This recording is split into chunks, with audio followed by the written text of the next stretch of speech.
So yeah, why don't we jump in? Daniel, welcome to Kicking Tables. I understand you are one of the directors, or you are the director of Heroes of Valintia. I'm hoping I'm Mhm. saying that correctly, Heroes of Valintia. Indeed, so yeah. So let's jump in. I know this is an in sort of you look at this as an intro to RPGs. So tell us about this game.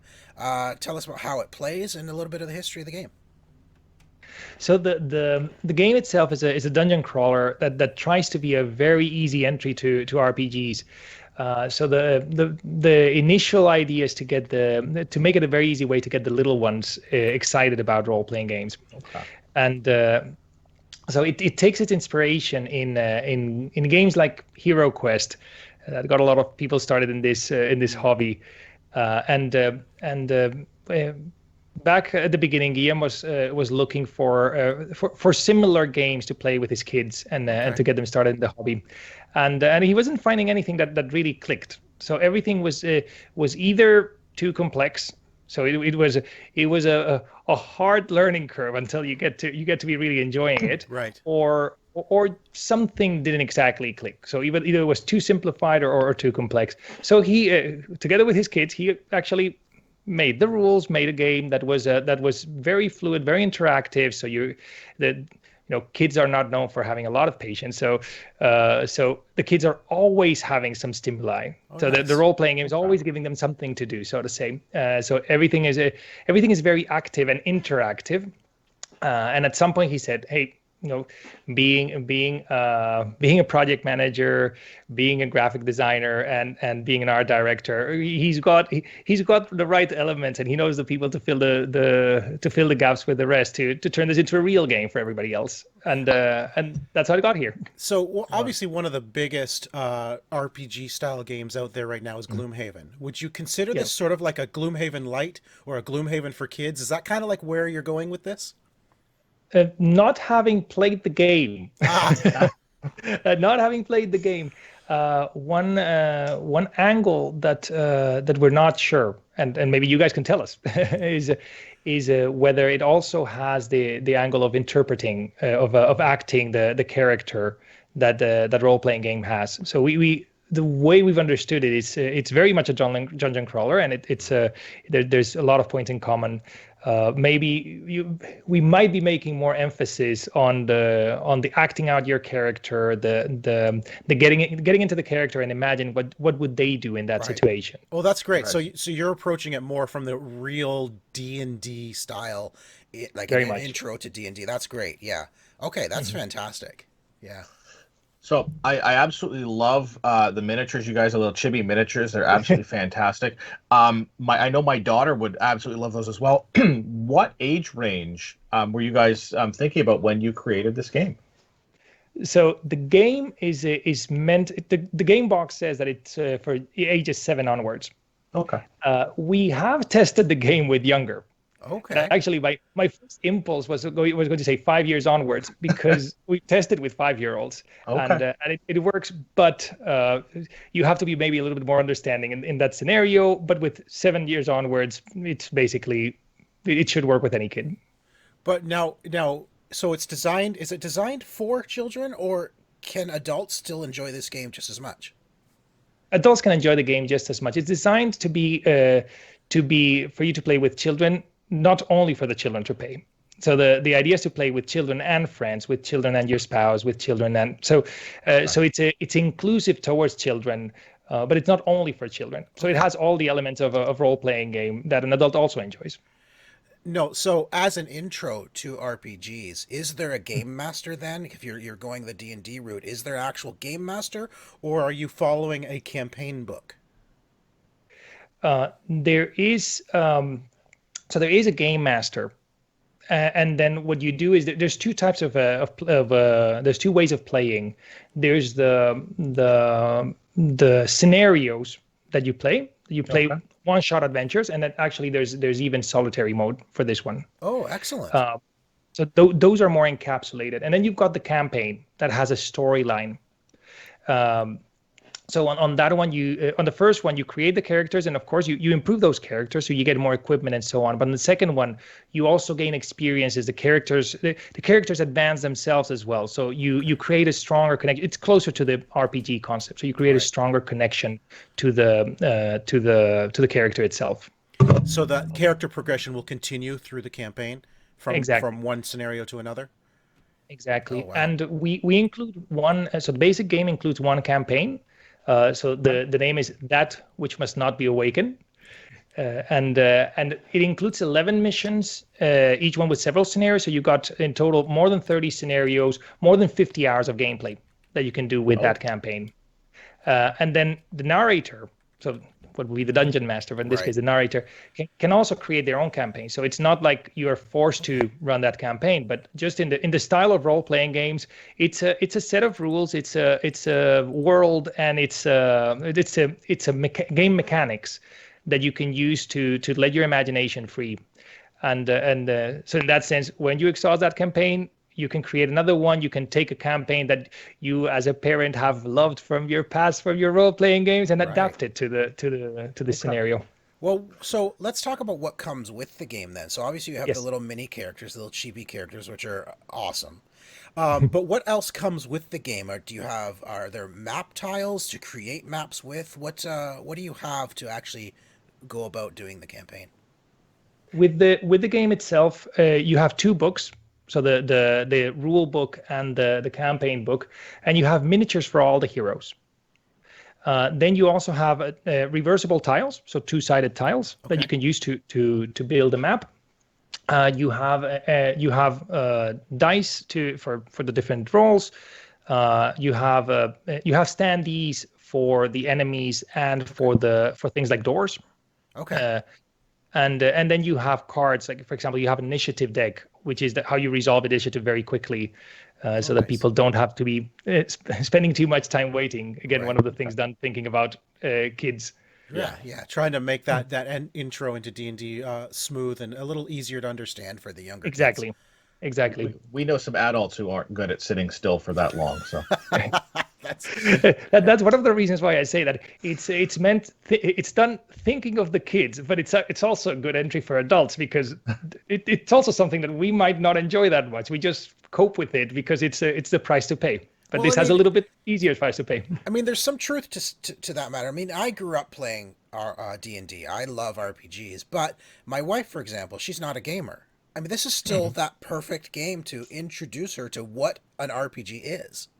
Exactly. Even though we're all adults here, I mean, it doesn't have to be just for kids to introduce them to RPGs.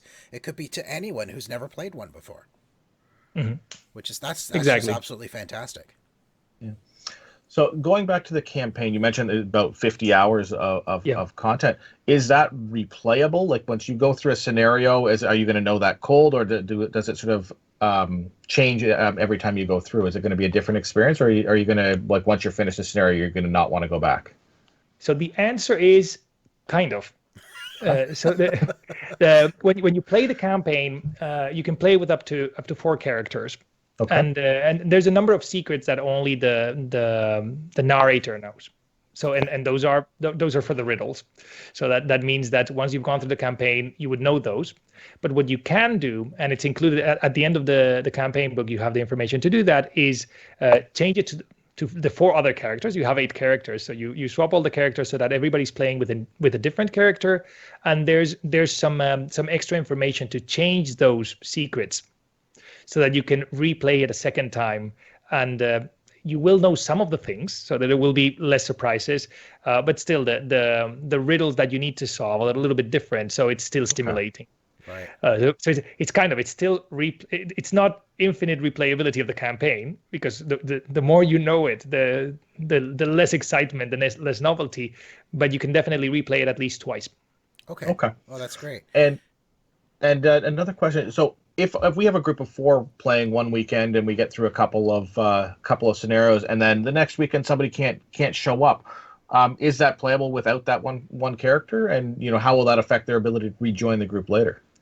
So it is completely possible to play. So when the difficulty level is regulated based on how many people are playing. So you can play with the narrator +2, narrator +3, narrator +4, and then the difficulty of the enemies will be different depending on how many people are there.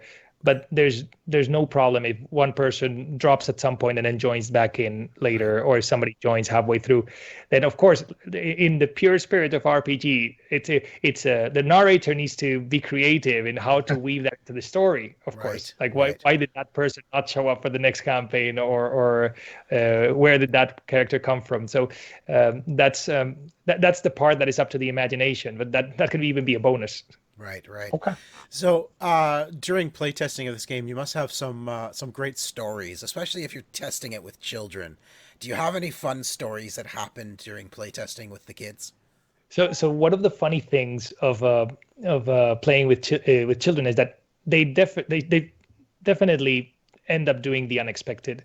Of course. And one funny story from Guillaume playing with one of his kids is that when you kill the specters, they die by making a hole in the ground. So the description is they make a hole in the ground and they go through that hole and disappear. And then when Guillaume told this part of the story, and he makes a hole in the ground, and his kid, the first thing he said, "Oh, I jump into the hole." Jump in the hole. I knew that was going to happen. Every kid would be like, "I want to jump in the hole." Exactly. And you think, I didn't have that plan. I hadn't thought what happens if somebody jumps into that. Why would somebody jump into that hole?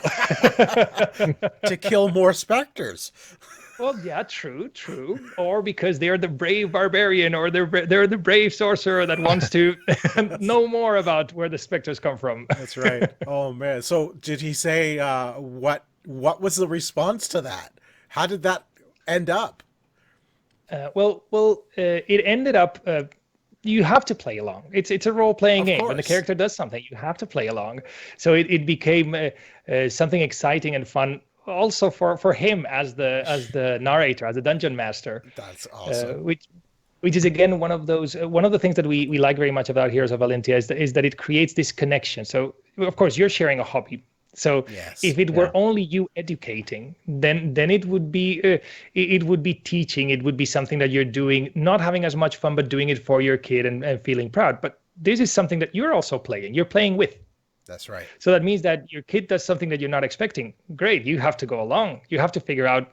You use the rules that you have, which means that you make the story go forward. You figure out, but you have to play along. Yes. Otherwise, you would be the one not playing role-playing games. That's right. Oh man. So can you talk to us a little bit about the campaign itself? Do you have stretch goals, and are there other campaigns that are going to be available in the future or as part of this campaign? So we do have stretch goals. We have, first of all, an early bird. So for the people joining in the first 72 hours, they get an extra figure of an ogre. It's one of the add-ons that otherwise you can purchase on top. But for those joining early, they get that included in the game. And it's a big figure. Nice. So it's not double, but considerably bigger than the heroes. It's one of the ones that occupies 4 hexagons instead of 1. Wow. Oh, wow. Okay. And then we have stretch goals as well when we reach certain numbers. So the first one is some extra dice for. So the first one is 2 extra dice, white color, so they behave a little bit different than the others. Support dice. Then the second one is a dungeon master board with tables. And then for the third one onwards, it starts to get spicy because we start with miniatures. So the enemies, the enemies that otherwise are standees, they start turning into they start going 3D. Nice. and the first one of them is the dragon. So it's 10 centimeters, almost 4 inches tall. Wow. Dragon. So if we reach that one, then everybody gets a dragon. Oh wow, Awesome. That is awesome. Love it. I'm a huge fan of dragons. And then as we continue, there's another one that's also like character sheets, and then we go again with miniatures, with zombies and skeletons. Yeah, and is there a future for more campaigns? Do you have plans to continually release more campaigns in the future? We have thoughts. So at the moment, we have all our focus on this campaign. Sure. But there's already in the campaign a teaser saying that more enemies and more characters and more stories to come in future Kickstarter campaigns. Awesome. So So Awesome. at the moment, we're looking at this one and reaching the stretch goal so that we make those miniatures as well, and we all have the miniatures. Yeah. And once we get there, the imagination doesn't stop. Exactly. Oh, that's awesome. Exactly. Now, post Kickstarter, once this gets funded and you ship it out to all your backers, are you hoping to get this into retail? Are you going to sell it online? What are the plans there after Kickstarter? So once we've completed the Kickstarter campaign, the game will be available in our own online store. Okay. So you will be able to purchase it online from us and from any online store that wants to distribute it. So we haven't really planned through. We haven't really talked with any distributors or any physical stores. We know people so we're Spanish. We know people in the Spanish market, so we know that here, for example, it's likely to end up in physical stores. But we haven't started that yet, to be completely honest. So we don't know. But definitely, people wanting it will be able to get it from us online. For sure, but really, you want to get in on that, getting that ogre in the first 72 hours. So Yep. definitely Yep. back the Kickstarter, which hits on March 9th. So that's coming up fast. The link is right down below. Daniel, thank you so much for joining us. And Guillaume, I know you're on the line. Thank you for joining us as well. And gentlemen, Thank you, good guys. luck. Good luck on your campaign. Thank you. Thank you, and thank you for having us. This was great. So thank you to all the watchers. Thank you for listening. We wait for you in the Kickstarter campaign. Remember, on the 9th of March, we'll be very happy to have you all over there. And for those early birds, you have an ogre waiting for you. And this is a brilliant show. So I think that you should all subscribe to OMG Nexus. You have the link right here. So thanks, everybody.